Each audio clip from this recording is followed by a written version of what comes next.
지금 우리가 예배 회복을 지금 이어가고 있는데 수요사교회가 많이 지금 회복이 되고 있습니다. 샬롬 찬양대도 지금 얼추 한 80-90% 회복이 된 것 같아요.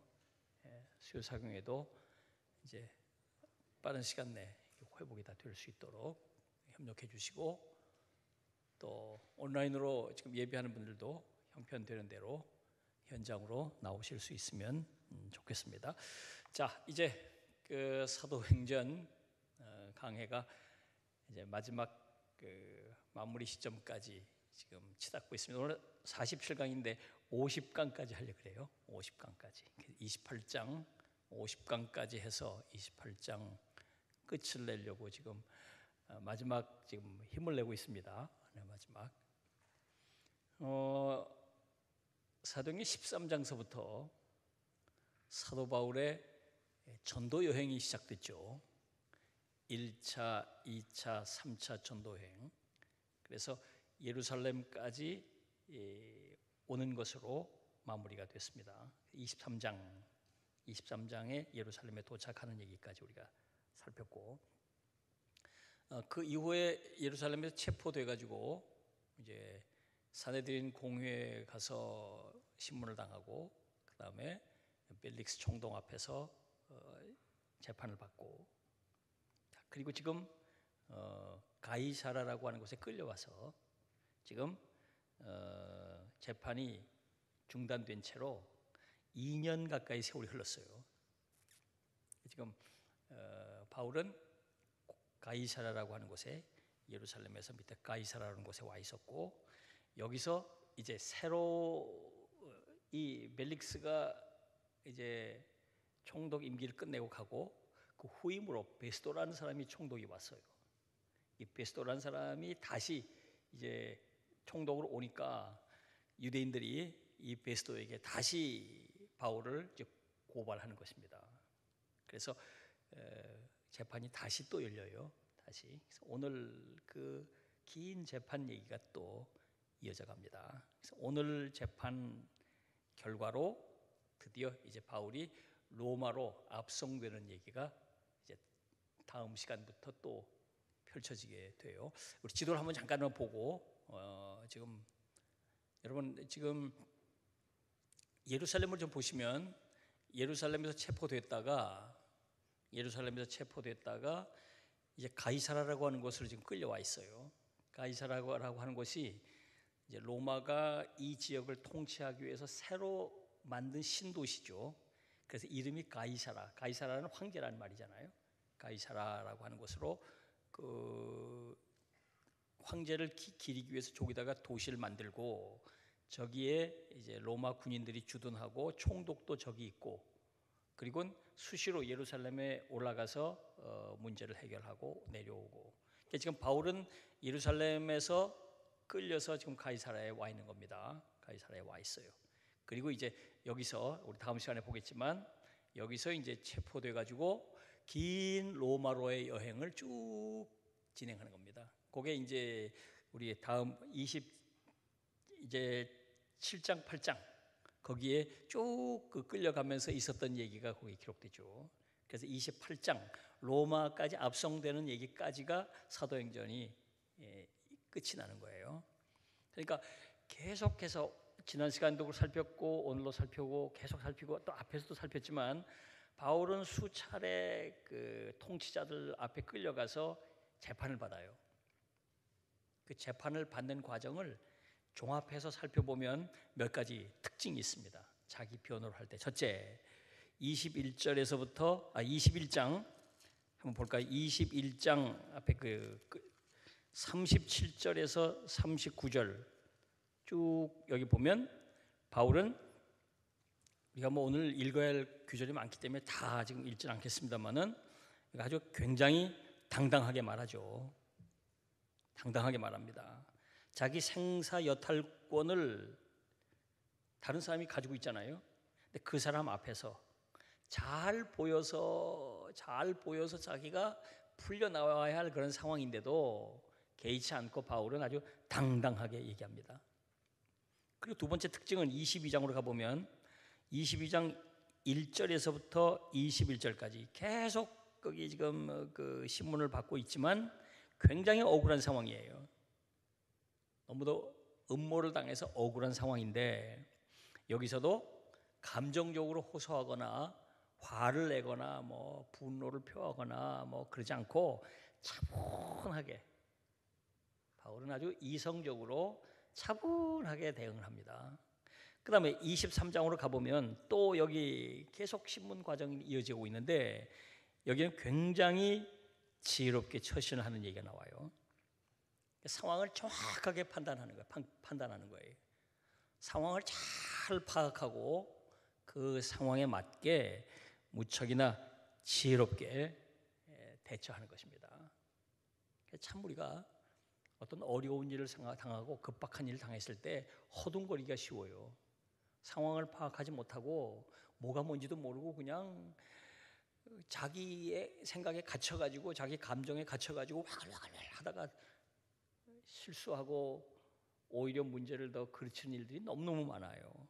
바울은 아주 객관적으로 냉정하게 상황을 파악하고 또 지혜롭게 대처했죠. 24장 10절 보면 24장 10절 11절 보면 죄인이 아닌데 죄인 취급을 당하고 있으면서도 막 그냥 자기도 막 항의하고 싶고 막 소리 지르고 싶고 막 자기도 막 하고 싶지만 늘 예의 바르게 품위 있게 행동해 가는 것을 봅니다. 참 굉장히 성숙한 사람이라는 것을 보게 돼요. 대단히 성숙하고 우리가 이런 점들을 배워야 돼요.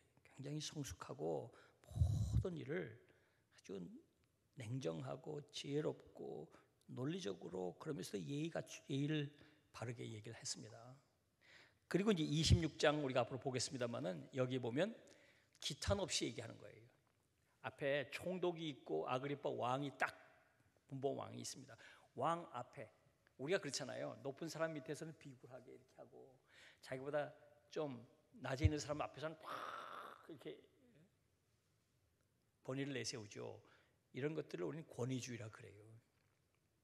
자기보다 낮은 직급에 있는 사람, 자기보다 낮은 밑에 있는 사람들도 존중해주고 자기보다 위에 있는 사람 앞에서도 당당하게 얘기를 하고 그리스도인들은 그래야 되는데 이 세상 사람들 보십시오. 권력자 앞에서는 비굴하게 아부하고 막 꼬리를 낮추고 막 아양을 떨고 아첨하고 또 자기보다 확 못한 사람 앞에 가서는 권세를 내세우고 막 짓밟고 막 거기서 이 졸장부들이죠. 이 졸장부들. 지금 우리 정치권에 이 졸장부들이 넘쳐나요. 지금 상황이 바뀌면 여기서 이런 말을 했다가 여기서 이런 말을 하고 참 치졸하게 짝이 없는 사람들 얘기를 들으면서 아주 짜증이 나고 피곤하죠. 그런 자들이 막 지금 뭐 이 주먹만한 이 한 줌 되는 이 권력을 가지고 아유 참 유치하기도 하고 안타깝기도 하고 우리 위정자들 수준이 이거밖에 안 되나 하는 생각에 참 답답하고 안타깝죠. 이 바울은 기탄이 없어요. 하나님을 믿고 하나님을 의지하기 때문이죠. 당당한 겁니다. 그리고 여섯 번째 26장 28절 29절 조금 뒤에 우리가 읽겠습니다마는 모든 주어진 기회를 복음을 전하는 기회로 삼았어요. 복음을 전합니다. 자, 이런 바울의 자세와 태도를 생각하면서 자, 오늘 이제 본문을 읽어보겠는데 본문에는 두 가지 재판이 있어요. 두 가지. 하나는 베스도 총독 신임 총독 새로 부임한 총독 베스도 앞에서 총독을 하고 총독 앞에 재판을 받고 그 다음에 이 베스도 새로 신임 총독한테 인사차 왔던 아그리파 왕 분봉 왕이죠. 그 아그리파 왕과 함께 그 누이가 함께 왔는데 그들과 함께 이건 재판이라기보다는 청문회 성격을 가진 얘기가 25장 13절부터 나옵니다. 그러니까 두 가지 재판과 청문회가 오늘 길게 이어져요. 여기서 바울이 자기 변호를 하는 거예요. 자기 변호를 얘기. 그 얘기들을 이런 얘기로구나. 이런 얘기가 진행되는구나. 여러분 감을 딱 잡고 긴데 25장, 26장 두 장을 우리 집중해서 함께 읽겠습니다. 다 같이. 이것은 하나님의 말씀입니다. 베스도가 부임한 지 3일 후에 가이사랴에서 예루살렘으로 올라가니 대제사장들과 유대인 중 높은 사람들이 바울을 고소할세 베스도의 호의로 바울을 예루살렘으로 옮기기를 청하니 이는 길에 매복하였다가 그를 죽이고자 함이더라. 베스도가 대답하여 바울이 가이사랴에 구류된 것과 자기도 멀지 않아 떠나갈 것을 말하고 너희 중 유력한 자들은 나와 함께 내려가서 그 사람에게 만일 옳지 아니한 일이 있거든 고발하라. 베스도가 그들 가운데서 8일 혹은 10일을 지낸 후 가이사랴로 내려가서 이튿날 재판자리에 앉고 바울을 데려오라 명하니 그가 나오매 예루살렘에서 내려온 유대인들이 둘러서서 여러 가지 중대한 사건으로 고발하되 능히 증거를 대지 못한지라 바울이 변명하여 이르되 유대인의 율법이나 성전이나 가이사에게나 내가 도무지 죄를 범하지 아니하였노라. 베스도가 유대인의 마음을 얻고자 하여 바울더러 묻되 내가 예루살렘에 올라가서 이 사건에 대하여 내 앞에서 신문을 받으려느냐? 내가 가이사의 재판자리 앞에 섰으니 마땅히 거기서 신문을 받을 것이다. 당신도 잘 아시는 바와 같이 내가 유대인들에게 불의를 행한 일이 없나이다. 만일 내가 불의를 행하여 무슨 죽을 죄를 지었으면 죽기를 사양하지 아니할 것이나 만일 이 사람들이 나를 고발하는 것이 다 사실이 아니면 아무도 나를 그들에게 내줄 수 없나이다. 내가 가이사께 상소하노라. 베스도가 배석자들과 상의하고 이르되 내가 가이사에게 상소하였으니 가이사에게 갈 것이라. 수일 후에 아그리빠 왕과 버니게가 베스도에게 문안하러 가이사랴에 와서 여러 날을 있더니 베스도가 바울의 일로 왕에게 고하여 이르되 벨릭스가 한 사람을 구류하여 두었는데 내가 예루살렘에 있을 때 유대인의 대제사장들과 장로들이 그를 고소하여 정죄하기를 청하기에 내가 대답하되 무릇 피고가 원고들 앞에서 고소사건에 대하여 변명할 기회가 있기 전에 내주는 것은 로마 사람의 법이 아니라 하였노라. 그러므로 그들이 나와 함께 여기 오매 내가 지체하지 아니하고 이튿날 재판자리에 앉아 명하여 그 사람을 데려왔으나 원고들이 서서 내가 짐작하던 것 같은 악행의 혐의는 하나도 제시하지 아니하고 오직 자기들의 종교와 또는 예수라 하는 이가 죽은 것을 살아있다고 바울이 주장하는 그 일에 관한 문제로 고발하는 것뿐이라. 내가 이 일에 대하여 어떻게 심리하는지 몰라서 바울에게 묻되 예루살렘에 올라가서 이 일에 신문을 받으려느냐 한즉 바울은 황제의 판결을 받도록 자기를 지켜주기를 호소하므로 내가 그를 가이사에게 보내기까지 지켜두라 명하였노라. 아그리빠가 베스도에게 이르되 나도 이 사람의 말을 듣고자 하노라. 내일 들으시리이다. 이튿날 아그리빠와 버니게가 크게 위엄을 갖추고 와서 천부장들과 시중의 높은 사람들과 함께 접견장소에 들어오고 베스도의 명으로 바울을 데려오니 베스도가 말하되 아그리빠 왕과 여기 같이 있는 여러분이여, 당신들이 보는 이 사람은 유대 모든 무리가 크게 외치되 살려두지 못할 사람이라고 하여 예루살렘에서와 여기서도 내게 청원하였으나 내가 살피건대 죽일 죄를 범한 일이 없더이다. 그러나 그가 황제에게 상소한 고로 보내기로 결정하였나이다. 그에 대하여 황제께 확실한 사실을 아랠 것이 없으므로 신문한 후 상소할 자료가 있을까 하여 당신들 앞, 특히 아그리빠 왕 당신 앞에 그를 내세웠나이다. 그 죄목도 밝히지 아니하고 죄수를 보내는 것이 무리한 일인 줄 아나이다.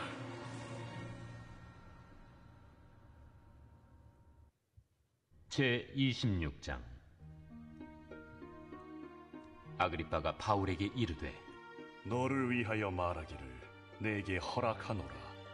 이에 바울이 손을 들어 변명하되 아그리빠 왕이여, 유대인이 고발하는 모든 일을 오늘 당신 앞에서 변명하게 된 것을 다행히 여기나이다. 특히 당신이 유대인의 모든 풍속과 문제를 아시니이다. 그러므로 내 말을 너그러이 들으시기를 바라나이다. 내가 처음부터 내 민족과 더불어 예루살렘에서 젊었을 때 생활한 상황을 유대인이 다 아는 바라. 일찍부터 나를 알았으니 그들이 증언하려 하면 내가 우리 종교의 가장 엄한 팔을 따라 바리새인의 생활을 하였다고 할 것이다. 이제도 여기 서서 신문 받는 것은 하나님이 우리 조상에게 약속하신 것을 바라는 까닭이니 이 약속은 우리 12지파가 밤낮으로 간절히 하나님을 받들어 섬김으로 얻기를 바라는 바인데, 아그리빠 왕이여, 이 소망으로 말미암아 내가 유대인들에게 고소를 당하는 것이니이다. 당신들은 하나님이 죽은 사람을 살리심을 어찌하여 못 믿을 것으로 여기나이까? 나도 나사렛 예수 이름을 대적하여 많은 일을 행하여야 될 줄 스스로 생각하고 예루살렘에서 이런 일을 행하여 대제사장들에게서 권한을 받아가지고 많은 성도를 옥에 가두며 또 죽일 때 내가 찬성 투표를 하였고, 또 모든 회당에서 여러 번 형벌하여 강제로 모독하는 말을 하게 하고 그들에 대하여 심히 격분하여 외국 성에까지 가서 박해하였고, 그 일로 대제사장들의 권한과 위임을 받고 다메섹으로 갔나이다. 왕이여, 정오가 되어 길에서 보니 하늘로부터 해보다 더 밝은 빛이 나와 내 동행들을 둘러 비추는지라. 우리가 다 땅에 엎드러짐에 내가 소리를 들으니 히브리 말로 이르되, 사울아 사울아, 내가 어찌하여 나를 박해하느냐? 가시채를 뒷발질하기가 내게 고생이니라. 내가 대답하되, 주님 누구시니이까? 주께서 이르시되, 나는 내가 박해하는 예수라. 일어나 너의 발로 서라. 내가 네게 나타난 것은 곧 내가 나를 본 일과 장차 내가 네게 나타날 일에 너로 종과 증인을 삼으려 함이니, 이스라엘과 이방인들에게서 내가 너를 구원하여 그들에게 보내어 그 눈을 뜨게 하여 어둠에서 빛으로, 사탄의 권세에서 하나님께로 돌아오게 하고, 죄 사함과 나를 믿어 거룩하게 된 무리 가운데서 기업을 얻게 하리라 하더이다. 아그리빠 왕이여, 그러므로 하늘에서 보이신 것을 내가 거스르지 아니하고 먼저 다메섹과 예루살렘에 있는 사람과 유대 온 땅과 이방인에게까지 회개하고 하나님께로 돌아와서 회개에 합당한 일을 하라 전함으로 유대인들이 성전에서 나를 잡아 죽이고자 하였으나, 하나님의 도우심을 받아 내가 오늘까지 서서 높고 낮은 사람 앞에서 증언하는 것은 선지자들과 모세가 반드시 되리라고 말한 것밖에 없으니, 곧 그리스도가 고난을 받으실 것과 죽은 자 가운데서 먼저 다시 살아나사 이스라엘과 이방인들에게 빛을 전하시리라 함이니이다. 바울이 이같이 변명하매 베스도가 크게 소리내어, 바울아, 내가 미쳤도다. 네 많은 학문이 너를 미치게 한다. 베스도가 가여, 내가 미친 것이 아니요 참되고 온전한 말을 하나이다. 왕께서는 이 일을 아시기로 내가 왕께 담대히 말하노니 이 일에 하나라도 아시지 못함이 없는 줄 믿나이다. 이 일은 한쪽 구석에서 행한 것이 아니니이다. 아그리빠 왕이여, 선지자를 믿으시나이까? 믿으시는 줄 아나이다. 내가 적은 말로 나를 권하여 그리스도인이 되게 하려 하는도다. 말이 적으나 많으나 당신뿐만 아니라 오늘 내 말을 듣는 모든 사람도 다 이렇게 결박된 것 외에는 나와 같이 되기를 하나님께 원하나이다. 왕과 총독과 버니게와 그 함께 앉은 사람들이 다 일어나서 물러가 서로 말하되, 이 사람은 사형이나 결박을 당할 만한 행위가 없다. 이에 아그리빠가 베스도에게 이르되, 이 사람이 만일 가이사에게 상소하지 아니하였더라면 석방될 수 있을 뻔하였다. 예, 굉장히 긴 내용인데 말씀드린 대로 얘기는 아주 간단하죠. 베스도 총독 앞에서 재판을 받고, 그 다음 이제 아그리빠 왕과 버니게, 그리고 또 베스도 왕, 이 베스도 총독과 또 함께 자리했던 당시 그 귀족들, 그들 앞에서 이 청문회 형태로 바울이 자기 하고 싶은 얘기를 할 수 있는 기회를 얻은 두 사건을 우리가 묶어서 살폈습니다.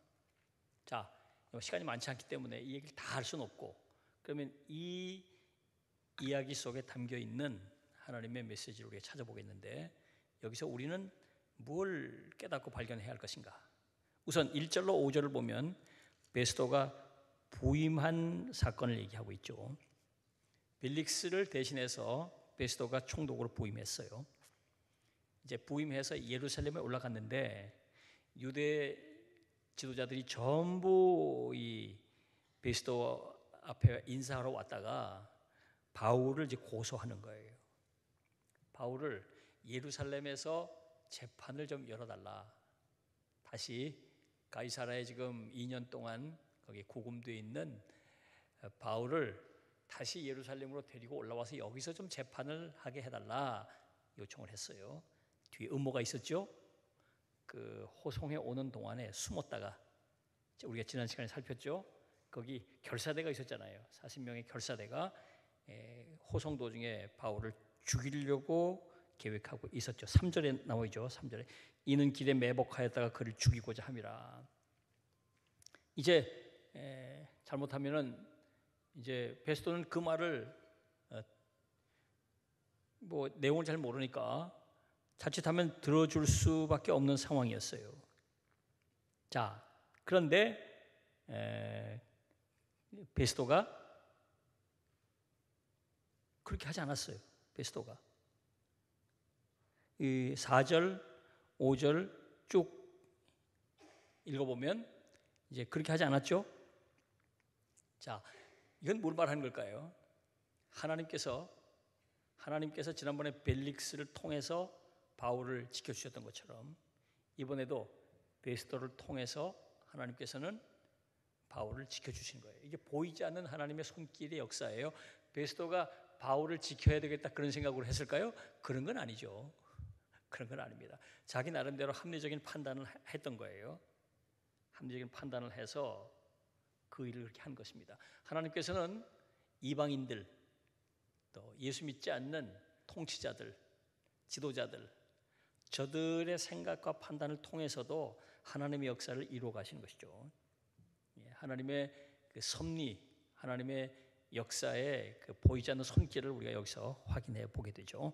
자, 6절부터 12절 이제 베스도 앞에서 이제 재판을 이제 받게 되는 것입니다.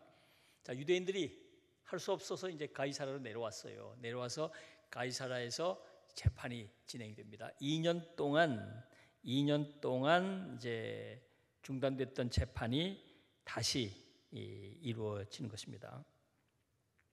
자, 여러 가지 재판을 하다가 그 유대인들이 계속 그 예루살렘에서 재판을 열어달라고 요청을 하니까 가만히 생각해 보니까 재판하다가 보니까 유대인들의 저렇게 강력하게 요청하는 것을 끝까지 거절했다가는 자기가 앞으로 총독으로서 이 나라를 다스려 가는데 문제가 있겠다 하는 생각이 들어가지고 바울에게 그렇게 할 것을 이야기를 했는데, 그때 바울이 이제 10절을 보시면 여기 이제 중요한 말을 하죠.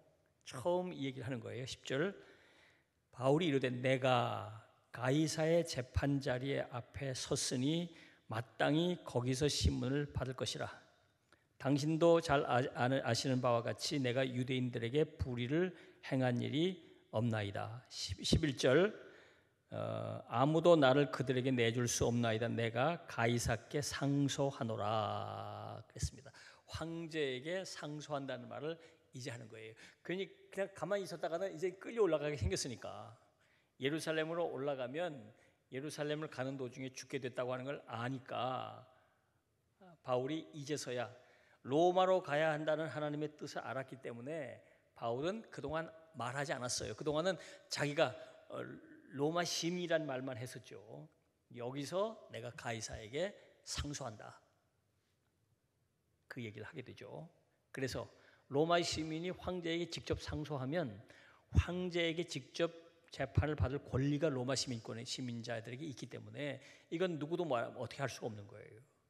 자, 그래서 이제 4차 전도 여행, 로마로의 여행이 시작이 되는 것입니다. 이 10절 때문에 그래요. 자, 하나님께서 왜 그동안 얘기하지 않게 하다가 이 순간에 얘기를 하게 하셨을까요?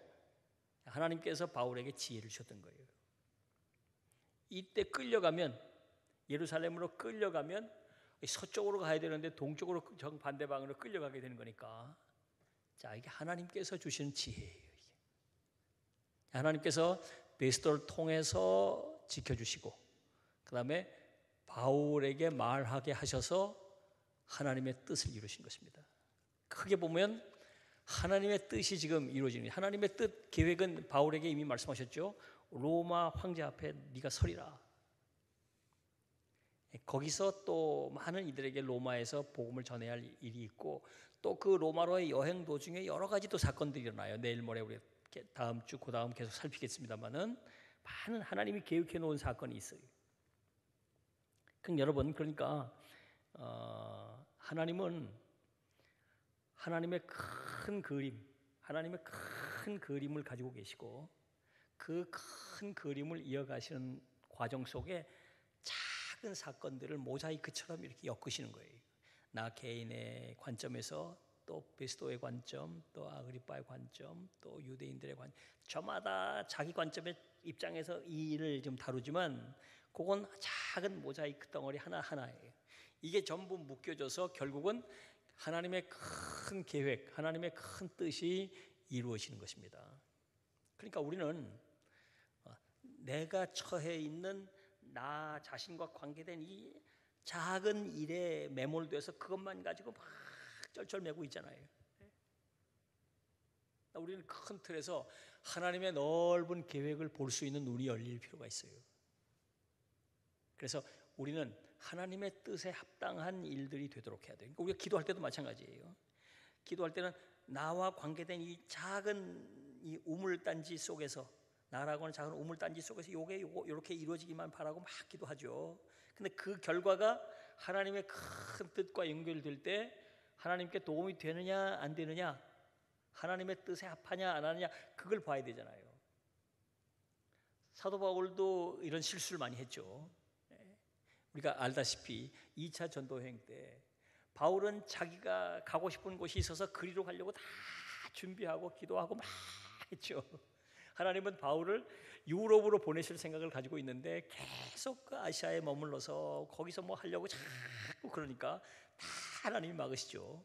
그 나중에 안 되겠으니까 하나님께서 성령의 감동으로 유럽의 마게도니아 사람들을 환상 가운데 보이시고, 그 준비 없이 그냥 바울이 순종해서 떠나죠. 그러니까 이 역사의 주인공, 역사의 모든 것들은 하나님이 주관하신다, 그 말이에요. 하나님이 주관하신다. 그러니까 우리는 한 편의 큰 드라마 또는 연극 가운데 우리는 단역을 맡은 배우일 뿐이에요. 내가 맡아 있는 역할은 따로 있잖아요. 그런데 하나님은 하나님 나름대로 큰 이 각본과 가지고 큰 연극을 지금 드라마를 펼쳐 가시잖아요. 그 점을 우리가 잊지 말아야 해요. 여기서 하나님께서는 결국 그렇게 로마 황제 앞으로 바울을 인도하시려고 하는 계획하에 저마다의 역할, 아그리빠는 아그리빠 나름대로 그 역할을 하고, 베스도는 베스도대로 역할을 하고, 바울은 또 바울대로 역할을 하고, 거기 나와 있는 군졸들은 또 군졸들대로 다 저마다의 역할이 다 있는 거예요. 그러니까 우리가 그런 관점으로 넓은 눈으로, 넓은 시야로 하나님의 섭리와 통치를 볼 수 있어야 합니다. 자, 이제 두 번째, 아그리빠 왕과 베스도 총독 앞에서 이 재판이지만 사실 이건 청문회 성격이에요. 여기서 뭐 재판을 한다기보다는, 자, 25장 13절에서 22절, 아그리빠와 버니게가 이제 베스도를 방문하죠. 아그리빠 왕과 그 25장 13절 22절 보면 인사차, 신임 총독이 왔으니까요. 자, 그러니까 로마가 통치하는 식민 통치를 하는 지역을 보면, 식민 통치를 하는 방법은 직접 총독이 가서 파견해서 통치하는 경우도 있지만, 총독이 그 넓은 땅을 다 하기가 어려우니까 그 지역의 사람을 분봉왕으로 세워서 일부 지역은 또 그렇게 통치하게 이렇게 했단 말이에요. 이게 성경을 보면 예수님께서 탄생하실 때 그때부터 계속 바뀌죠.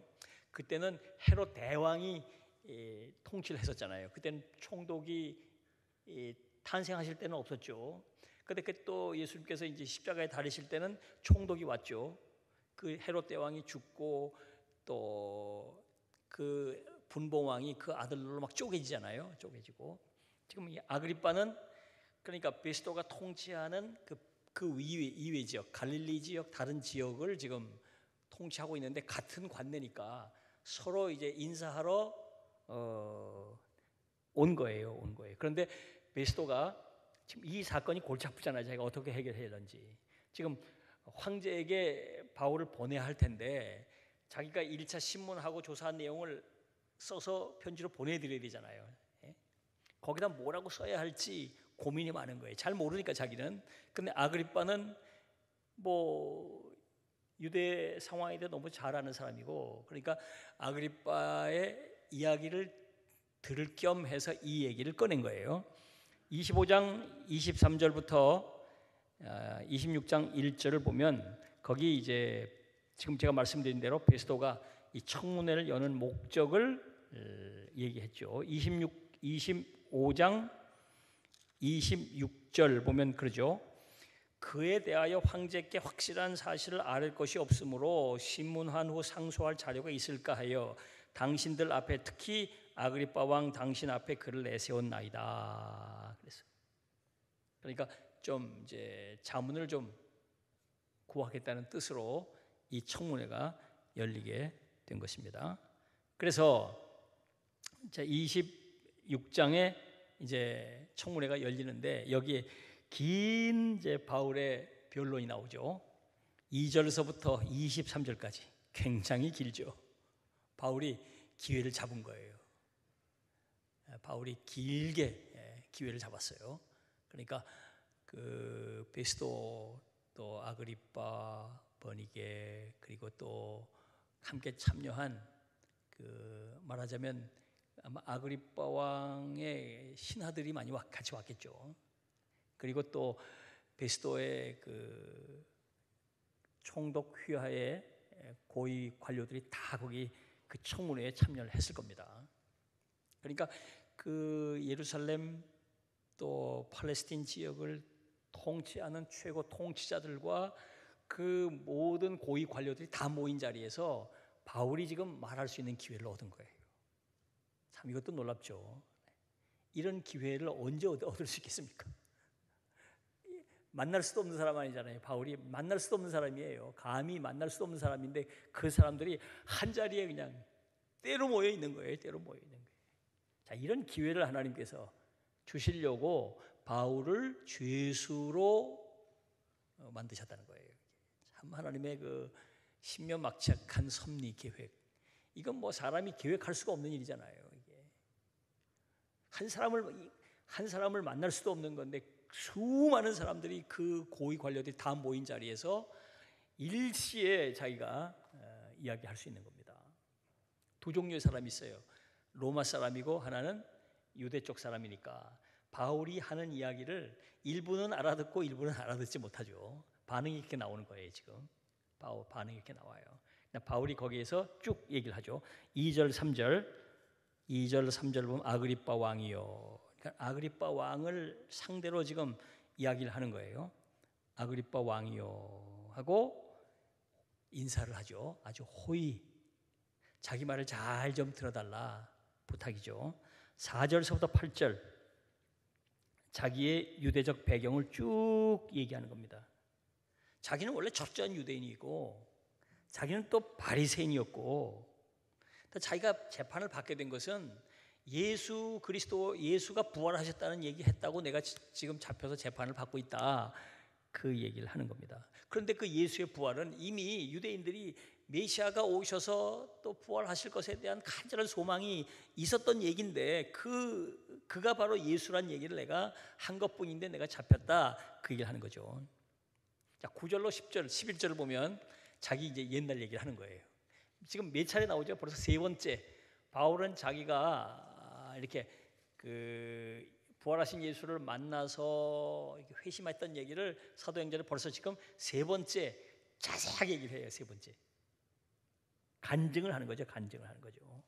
원래 자기는 예수 믿는 사람들을 핍박하고 박해했던 사람이다, 그 얘기를 하죠.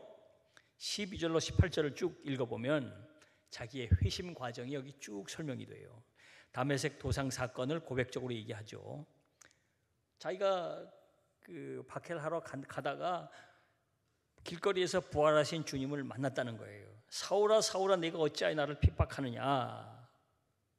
바울이 하는 일이 하나님을 거슬리는 일이라고 말씀하셨다는 거예요. 그때 자기가 물었다는 겁니다. 주님 누구십니까? 그랬더니 네가 박해하는 나는 예수다, 그렇게 얘기를 하셨다는 거예요. 16절을 보면 이렇게 나오죠. 일어나 네 발로 서라. 내가 네게 나타난 것은 곧 네가 나를 본 일과 장차 내가 네게 나타날 일을 너로 증인 삼으려 함이다. 바울에게 사명을 주셨다는 것입니다. 자기가 이렇게 변화된 것은 자기는 부활하신 예수를 만났기 때문이고, 그 부활하신 예수께서 자기에게 사명을 주셨기 때문에 내가 이렇게 됐다는 얘기를 하는 거예요. 그 아그리빠 왕에게. 19절에서부터 23절까지, 그리고 자기가 그동안 했었던 그 선교 사역을 간단하게 얘기해요. 자기가 부활하신 예수의 명을 받들고 복음을 전하는 일을 지금까지 하고 있다는 얘기를 쭉 마무리를 하는 것입니다. 자, 무슨 얘기예요? 이 얘기가 자기 체험을 얘기하는 겁니다. 자기 말하자면 간증을 하는 거예요. 간증을 하는 거예요. 여러분, 예수님께서 그러셨잖아요. 예수님께서 땅 끝까지 이르러 내 증인이 되리라. 증인이 되리라. 우리가 증인. 내가 바울이 증인을 역할을 하는 거잖아요. 증인이잖아요. 내가 예수를 만났던 얘기하는 거예요. 내가 만난 예수가 누구다. 그 얘기를 하고 있잖아요. 전도는 바로 그거예요. 뒤에도 나오죠. 여러분, 믿지 않는 사람들이 가서 여러분 예수 믿으십시오. 내가 원래 예수 믿기 전에는 이랬는데 예수 믿고 나니까 이렇게 좋아요. 예수 믿고 난 다음에 이런 일이 있습니다. 전 몰랐던 일인데 이런 일이 있고, 오늘 예수와 함께 더불어 살다 보니 내가 이렇게 행복하고 이렇게 복되고, 당신도 나처럼 되면 좋겠기에 내가 당신에게 복음을 전하는 것이요. 그 얘기잖아요. 그 얘기. 그러니까 예수님께서 말씀하신 그대로예요. 오직 성령이 너에게 임하시면 너희가 권능을 받고 쭉 끝에 가서 나의 증인이 되리라. 전도는 그거예요. 전도는. 그러니까 우리가 간증할 게 있어야 하잖아요. 예수 믿기 전, 예수 믿고 난 다음, before, after 얘기하고 있잖아요. 바울이 그대로 하고 있잖아요. 내가 원래는 이런 사람이었습니다 하고 before 얘기하죠. 나는 원래 유대인이었고 바리새인이었고 율법에 목숨을 걸었던 사람이고, 또 저 기독교인들을 박해하는 이 율법에 최선을 다하고 충성하게 일했던 사람인데, 부활하신 예수를 만난 다음에 내가 이렇게 달라졌습니다. after. 그분이 내게 사명을 주셔서 그 사명을 감당하기 위해서 지금 오늘 여기까지 이렇게 살고 있습니다. 이것이야말로 진정 하나님을 섬기는 일이고 하나님의 뜻을 따라 사는 일입니다. 그 얘기를 하는 거죠. 내가 과거에 이게 하나님의 뜻인 줄 알고 하나님을 위해 사는 것인 줄 알고 율법을 위해서 이렇게 충성스럽게 살아왔지만, 부활하신 예수를 믿고 나니까 그게 아니더라는 것을 깨달았습니다. 이렇게 살다 보니 이게 하나님의 뜻이었다는 것을 알았습니다. 그러니까 before, after. 이게 증거잖아요. 증인. 내가 증인이에요. 예수가 내 안에 들어오시고 주 예수 내가 믿고 예수가 내 삶 속에 들어오신 다음에 내 삶에 이런 놀라운 일들이 일어납니다. 그 얘기를 하고 있어요. 자, 이 재판 결과를, 이걸 쭉 청문회를 지켜본 사람들의 반응이에요. 24절서부터 나오죠. 24절, 25절. 베스도는 뭐라고 그랬습니까? 한마디로 미쳤다는 거죠. 미쳤다는 거죠. 바울이 같이 변명하며 베스도가 크게 소리내어 이르되, 바울아 네가 미쳤도다. 네 많은 학문이 너를 미치게 한다. 베스도는 하나님을 믿는 사람이 아니고 율법을 모르는 사람이니까 이게 무슨 도대체 신하라 까먹는 소리냐, 이 도대체 이게 하나도 모르겠는 소리니까, 앞뒤가 하나도 모르는 얘기잖아요. 자기는 율법이 뭔지, 부활이 뭔지, 메시아가 뭔지, 사명이 뭔지 자기는 하나도 못 알아듣는 얘기를 하는 거예요. 못 알아듣는 얘기. 로마인이니까 알 수 없는 얘기잖아요. 이것들이 미쳤나? 이 얘기를 듣는 아그리빠 왕이나 하는 사람이나 쭉 보니까 이것들이 다 단체로 미쳤네. 미쳤다는 거예요. 미쳤다는 거예요. 바울이 베스도가 가요. 내가 미친 것이 아니요 참되고 온전한 말을 하나이다. 내가 미친 게 아닙니다. 그 얘기를 하고 있죠. 자, 26절부터 29절까지 쭉 읽어보면 아그리빠 왕의 반응이 나오죠. 아그리빠 왕은 뭐라고 말합니까? 28절 아그리빠가 바울에게 이르되 네가 적은 말로 나를 권하여 그리스도인 되게 하려 하는도다. 아그리빠는 이 맥락을 다 아니까 간단하게 파악을 했죠. 야, 네가 나를 전도하려고 하는구나 지금. 증인으로 하는 말을 네가 나를 전도하려고 하는구나. 그러자 바울이 노골적으로 얘기하죠. 29절 뭐라고 얘기합니까? 바울이 이르되 말이 적으나 많으나 당신뿐만 아니라 오늘도 내 말을 듣는 모든 사람도 다 이렇게 결박된 것 외에는 나와 같이 되기를 하나님께 원하나이다. 내가 지금 죄인으로 붙잡혀 있지만 이것만 빼고는 여러분들이 다 나처럼 되기를 원합니다. 내가 그리스도와 함께 살면서 얼마나 행복하고 얼마나 내 삶이 가치 있고 얼마나 내 삶이 의미 있는지 이건 말로도 알 수 없습니다. 당신도 나처럼 되길 바랍니다. 왕이잖아요, 왕. 그깟 권세, 그깟 명예, 그깟 지위, 그깟 재산 이런 것과 비교할 수 없이 내가 누리고 있는 이 많은 것들을 당신도 예수와 함께 누렸으면 좋겠어. 그 얘기를 하는 거잖아요. 참 대단하죠. 이 얘기를 하는 거예요. 이 증인이에요, 증인. 그러니까 우선 바울은 보세요. 세상 권세를 갖고 있는 왕이잖아요, 왕. 왕에게도 당신 예수 믿어야 한다. 그까짓 거 뭐 왕이 이게 대수냐? 그 권세가 대수냐? 그 명예가 대수냐? 그게 뭐 대수냐? 당신도 나처럼 되길 바란다. 왕 앞에 내가 왕처럼 됐으면 좋겠다. 다 그런 사람들 그런 생각을 하고 할 텐데 당신도 나처럼 됐으면 좋겠다. 참 이게 대단하죠. 여러분 그만큼 우리가 가지고 있는 복음이 가치 있는 거예요. 영적인 자존심을 잃어버리면 안 돼요. 여러분. 이 세상 사람들과 우리는 비교할 수 없는 천국의 보화를 가지고 있어요. 이건 돈 주고 살 수 없는 것이. 이 세상 그 무엇과도 비교할 수 없는 것이에요. 여러분. 이거 가지고 있다 이 말이에요. 여러분. 이 소중한 복음을 가지고 있다 이 말이에요. 이걸 여러분들이 잊으면 안 되겠습니다. 자, 이제 재판 결과 또 청문회 결과를 얘기하죠.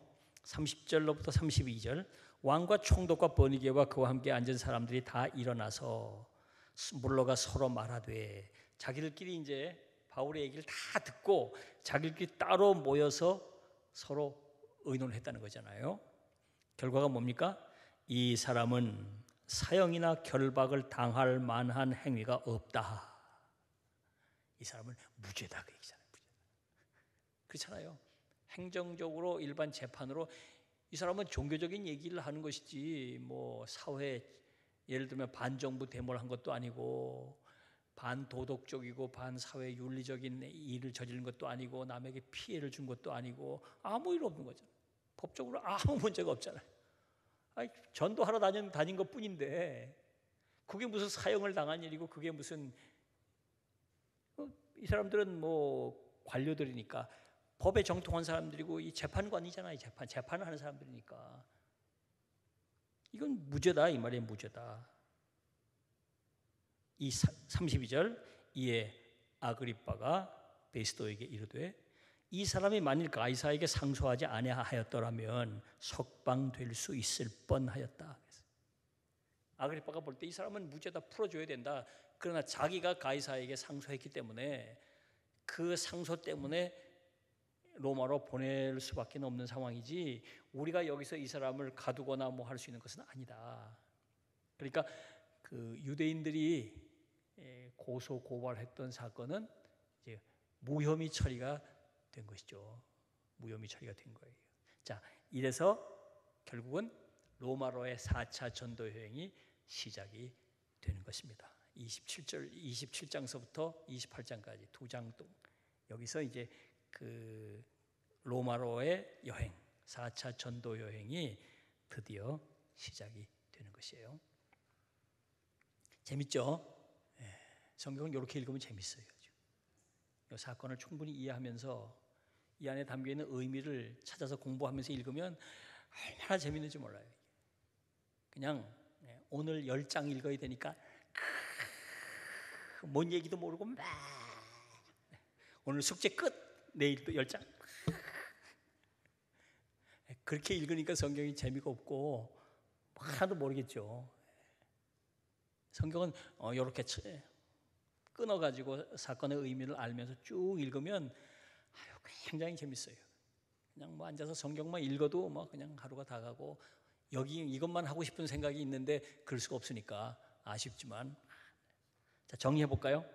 말씀과 함께 하나님의 은혜의 섭리를 바라보자. 아까 말씀드린 대로 하나님께서는 이방인들을 사용하셔서 바울을 지켜주시죠. 참 놀랍죠?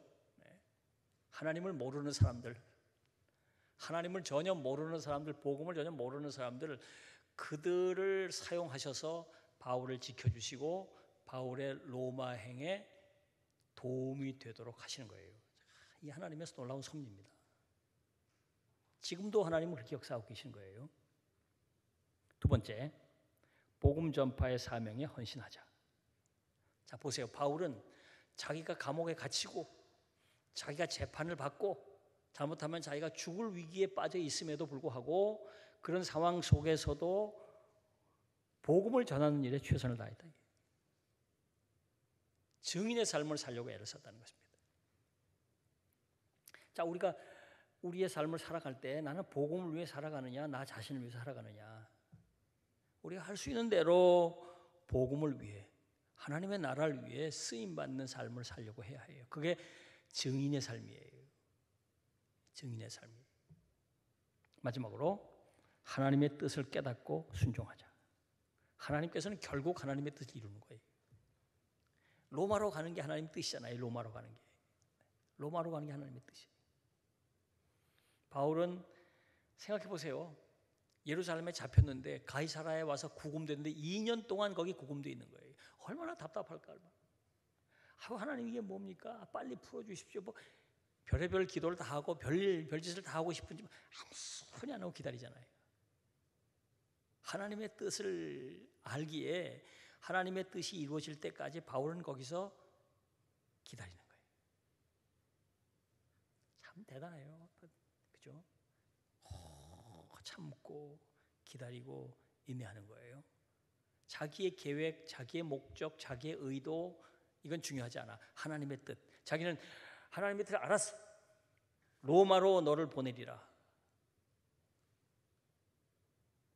그러니까 로마로 갈 길이 열릴 때까지 바울은 참고 기다리고 기도하고 있는 거예요. 자기도 그 뜻에 맞추는 거예요. 자기 개인적으로 뭐 소망이고 뭐 다 내려놓고 하나님의 뜻에 자기 뜻을 맞춰가지고 그 뜻이 이루어지도록 기다리는 거예요. 2년을 기다렸어요. 2년. 드디어 그래서 그 길이 열리는 것입니다. 여러분, 하나님의 뜻을 볼 수 있는 눈을 열어야 해요.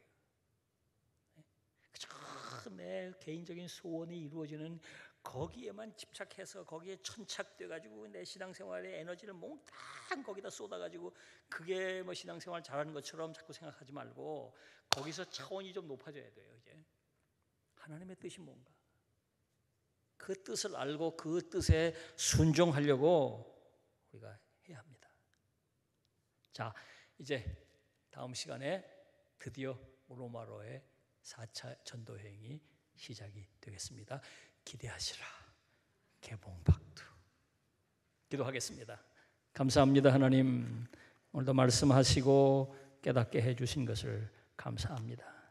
어리석고 우둔한 저희들에게 하나님의 뜻을 깨닫게 지혜를 주시고 바울처럼 그 뜻에 순종하는 삶을 살게 하여 주옵소서. 예수님의 이름으로 기도하옵나이다. 아멘.